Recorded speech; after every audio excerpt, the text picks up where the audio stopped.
In Revelation, heaven gives a shocking command before the disaster. Do not harm until God's servants are sealed. Most people skip that until, and that's why they prepare backward. Last Sunday after church, the building was almost empty. A man in his early 60s stood by the exit, staring at his phone like it had bad news on it. His hands were steady, but his jaw was tight. He looked at me and said, "Pastor, I need to ask you something." Then he turned his screen toward me. It was a text from his daughter. "Dad, do you think we're in the last days? What if I get the mark by mistake?" He didn't roll his eyes. He didn't argue. He just whispered, "I don't want my family to miss God." And then he asked the question that stops a room.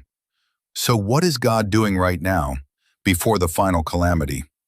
That's what we're going to answer, calmly, biblically, starting with Revelation 7. The seal of God comes before the final calamity. And we'll walk through 4 questions straight from Scripture. 1. What happens before the final calamity? 2. When does the sealing work begin? 3. Where does it begin? 4. What is the seal of God, and how do we receive it? By the end, you'll have a clear biblical order, so you're not living in panic, but following what God says comes first. Stay with me, because that word "until" changes everything. Now let's slow down and let Revelation set the order, because one passage answers more fear than 100 opinions. Open your Bible to Revelation 7, 1-3. Listen for the word that controls the timing. Until. After this I saw 4 angels standing at the 4 corners of the earth, holding back the 4 winds of the earth. Then I saw another angel ascending from the rising of the sun with the seal of the living God, saying, "Do not harm the earth, or the sea, or the trees, until we have sealed the servants of our God on their foreheads." Revelation 7, 1-3. That's the order. Heaven does not say, "Release the harm and hope people survive." Heaven says, "Hold it until the sealing is done." So the Bible's timeline is clear. Winds are restrained to God's servants are sealed, then the harm is allowed. And that means the seal is not a side topic. It's God's mercy before the final calamity. So here's the next question that matters. When did God begin this sealing work? Revelation 7 makes the order clear. Sealing first, harm later. So the next question is, when did God begin this sealing work? To answer that, look 1 chapter earlier, Revelation 6, because Revelation 7 comes right after it. John describes a world being shaken, and he uses this image. The stars of the sky fell, as the fig tree sheds its winter fruit when shaken by a gale. Revelation 6:13. In Scripture, the fig tree is often connected with Israel, the Jewish people.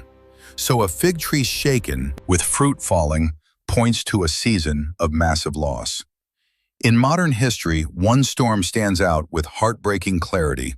World War II, 1939 to 1945, when Nazi Germany murdered about 6 million Jewish people. That's said with reverence, not for shock. So when Revelation 6's shaking sits right next to Revelation 7's winds held back, the picture becomes simple. After that global storm reaches its peak, the winds are restrained. And the sealing work of Revelation 7 begins in the period after 1945. Now, Revelation doesn't only point to a time, it points to a direction. So where does the sealing begin? Revelation answers the where in one sentence. Then I saw another angel ascending from the rising of the sun with the seal of the living God. Revelation 7:2. From the rising of the sun points to the east, the direction where the day begins. So Revelation is not only giving a sequence, it's pointing to a starting direction for this sealing work. Now the next question is the one that matters most. What exactly is the seal of God?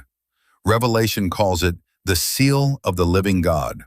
So the safest move is to let Jesus explain it. In John 6:27, Jesus says the Father has set his seal on him. So God's seal is connected to Christ first, before anything else. Then Jesus speaks even more plainly in John 6:53-55. Unless you eat the flesh of the Son of Man and drink his blood, you have no life in you. For my flesh is true food, and my blood is true drink. John 6:53-55. Put those two truths side by side. God's seal is on the Son, and Jesus says eternal life is tied to receiving his flesh and blood. So here's the simple point. The seal of God is tied to Christ's flesh and blood, the life God gives his servants before the final calamity. If that's what the seal is, then how does Jesus actually give his flesh and blood to his people? Jesus didn't leave this as a mystery. He showed his people exactly how to receive it. If John 6 connects life to his flesh and blood, then the next question is simple. Where did Jesus give his flesh and blood in a covenant way? Look at the night he established the new covenant. In Matthew 26:26-28, Scripture says, "Take, eat, this is my body. Drink of it, all of you, for this is my blood of the covenant, poured out for many for the forgiveness of sins." Matthew 26:26-28. That's the biblical way Jesus points to. Bread, my body. Cup, my blood of the covenant. So it's not just an idea. It's a covenant gift Jesus established. Now, Revelation says the servants are sealed on the forehead. Why does Revelation use that word, and what does it mean? Revelation says forehead for a reason, because this is about who you belong to, not just what you go through. Revelation 7:3 says God's servants are sealed on their foreheads. So what does forehead point to in Scripture? First, God uses the forehead/between the eyes language for what is placed in front of your thinking. Bind them as a sign on your hand, and they shall be as frontlets between your eyes. Deuteronomy 6:8. And Revelation shows the same idea of ownership and identity. They saw the Lamb and his name and his Father's name written on their foreheads. Revelation 14:1. So forehead speaks to identity, loyalty, worship, who owns your mind and your life. That's why Revelation contrasts a seal on the forehead with a mark on the forehead or the hand. Revelation 13:16. Inner allegiance and outward obedience. So here's the final payoff. If the seal comes before the calamity, what should a believer do right now? So here's the takeaway, simple and biblical. Revelation doesn't tell God's servants to panic. It tells them to recognize God's order. The seal comes before the final calamity. That means your first assignment in the last days is not chasing rumors. It's coming back to Scripture and seeking what God says comes first. And if you've been anxious, hear this gently. Fear is not your guide. The Word of God is. So do two things. First, open Revelation 7 again and let that word "until" steady you. God is not careless. He seals his servants before the harm is released. Second, stay close to Christ, because the seal is Christ-centered. Don't build your life on headlines.